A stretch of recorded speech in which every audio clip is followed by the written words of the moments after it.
Welcome back, everyone. It's a Tier 9 game on Swamp. I'm driving the German Tier 8 tank destroyer, the JagdPanther II, one of now six German Tier 8 tank destroyers that have been in the game. 3 standard and 3 premium. You're going, hey, what do you mean 6? Last I counted was 5. Oh no, they released a new one, the Rheinmetall Scorpion Tier 8 German tank destroyer. It's a new premium to go along with, let's say, the Kanonen JagdPanther and, oh gosh, what is the other Tier 8 premium TD? Oh right, the Jagdtiger 88. Along with, of course, the 3 standard line ones, like the JagdPanther II here, the Ferdinand, and, of course, the feared Borsig Waffenträger. Here to see what I can do with the JagdPanther II in this Tier 9 game.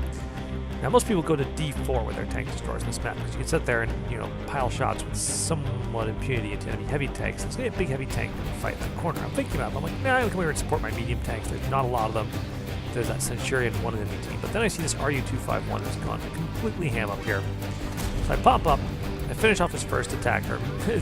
Someone doesn't like me very much and is trying to keep me from get some return fire in. But I duck away, reload, come back up, looking for a shot on the T-4 Mod 1. He's one of their best players, but he's behind a rock. That's when I see this SU-12244. He gets off the first shot, but Russian accuracy strikes again. He does not hit me this time, and I'm able to take off half his hit points with one shot. Alright, so it looks like we're hanging out here a little bit more, but then, man, the RU is almost dead. Nothing really spotted. Not really feeling like having an artillery shell dropped on my head. So after everything vanishes, wait for a few more moments, decide, you know what? I've been sitting here pointing my gun this way too long. There is enemy tanks undoubtedly moving up against over here, and I came originally to fight with the enemy Centurion 7-1 and any light or medium tanks that might come to support him. And they are already sneaking by. You see them up there threatening my Type 59 and his Bulldog. There's the Centurion, and they've also got 2 black dogs up there. So this is a pretty scary bit of opposition, particularly the Type 59. Type 59's armor is pretty good. The Centurion also has select turret armor. I hate to be armed with a gun that will pretty much giggle at the efforts of the Type 59's armor. So I look around, I see this huge fight in the corner, I look at what tanks are observed, and I realize the odds of me having anything on my right flank right now are not exactly very high. It's time to get aggressive. Again there, I gotta flank the Centurion, blow him apart before he does too much damage to my Type 59 and my Bulldog friend up here, so that we can sweep this flank. This is a really early time to be doing an aggressive move like this. Most of the enemy team is still alive. If it weren't for my spotting thing that tells most enemy tanks are in the southwest corner, I would not be daring to make this particular maneuver. So first coming up, looking at that Centurion, so I'm looking at the Centurion, I get spotted, and sure enough, here comes a black dog coming down to try and outplay my fixed TD. Now, JagdPanther II turns very, very fast with big TD, but well, he's still a light tank. He's still just a little bit faster, and looks like he's gonna get around me. I almost get the gun back on target here, but nope, he gets around me, shoots me again from my ammo rack. I'm like, okay, I gotta get to the wall, gotta keep him from hitting me when thunk, he gets hit by the prototype, and yep, that's his second fire of the match, and he burns up before he can do any further damage. Fix the damage ammo rack. See the Centurion is looking back at me. He's realized where the real threat is. Hit him, track him, bounces return shot on my solid upper plate. He goes in to try and circle me. I was going to ram him, but hey, Type 59 gets him first. Cool. Our Bulldog hits this guy on the move, no problem.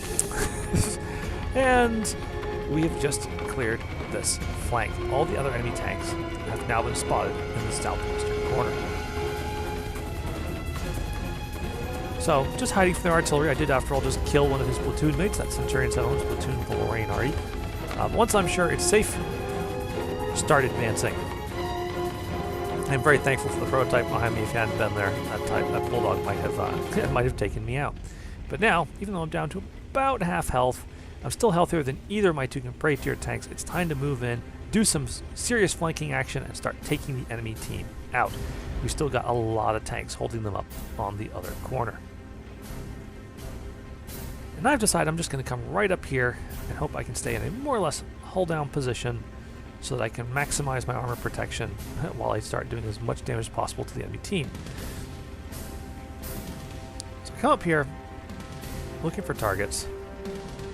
And Type 95. Oh, there's SU-122 there, but just as I'm coming to that, I spot the T-54 Mod 1 in low health. He's one of their best players. I finish him off first. turn and face the 122. He has way higher DPM than me, even though he's a lower tier tank. But he misses his one shot, and he doesn't have the health or the armor to protect him from my gun. So take him out as well. Now there's a T-37. Much as I love my T-37, just how devilish these little tanks are, so I'm very, very keen to get this guy out of here. Come in, first shot whiffs. He's going to try the same thing. He's going to try and outcircle me, and discovers the hard way that the AP2 is actually very, very nimble for a tank destroyer. Oof, put him quite thoroughly out of his misery, and then turn to continue engaging the rest of the enemy team. Now the enemy team has been getting ripped apart, and Lorraine does try to get some revenge now for 2 of his platoon mates. I've now killed both of the platoon mates he brought with him. And there he goes, making a break for it. Now, so at this point, I've noticed, hey, I've got 5 kills. I need just 1 more, and there's still 2 enemy tanks to get the top gun, and there's still 2 enemy tanks left, a T-10 and this Lorraine. Doesn't really matter to me. I'd rather get off the T-10. He's higher tier. He's worth more XP and credits. But, yeah, he just got taken out by a friendly tank. This list leaves Lorraine to try and get my top gun off of. I try and think, if I was Lorraine, where would I be going to try and hide and set up a shot? And I say, well, he's going to be in the castle. Come around here. Sure enough, there he is. Yeah, RNG, thanks. I like getting that top gun. So let's take a look at the post-game stats of that match. So that was a great little round, and the JagdPanther II got myself a mastery badge and a top gun for that one. Just really, really silly. Don't normally like to take the JagdPanther II into what I like to call close combat mode that early in the match, particularly where she's not top tier. But I saw the opportunity, I saw the need to seize upon that opportunity, rolled in, and thanks to some excellent timely backup by our T-28 prototype, was able to clear one flank, and then that put me into I just like to call attack mode, where you're just running down target after target and smashing them with the 128mm gun that you get on this. So yeah, so solid here. We take a look at the team stats screen and see that, well, I mean, it looks like a big carry because I've got 3,050 damage and 6 kills and all that. But let's be honest, that was very much you can see a team after that Type 5.9 get almost 2,000 damage. The Bulldog that was with us, he also got 749. I mean, that was they were very, very instrumental in holding up that Centurion prototype. 2,400 damage. That's the guy who saved my bacon from the light tank. Otherwise, I might have had a really, really hard time dealing with it. JagdPanther II is fast, and it often surprises a lot of light tanks with its ability to pivot with them. But he was just barely outmaneuvering me, and I was gonna have some trouble dealing with that. But luckily, being set on fire twice in the same match sucks to be you.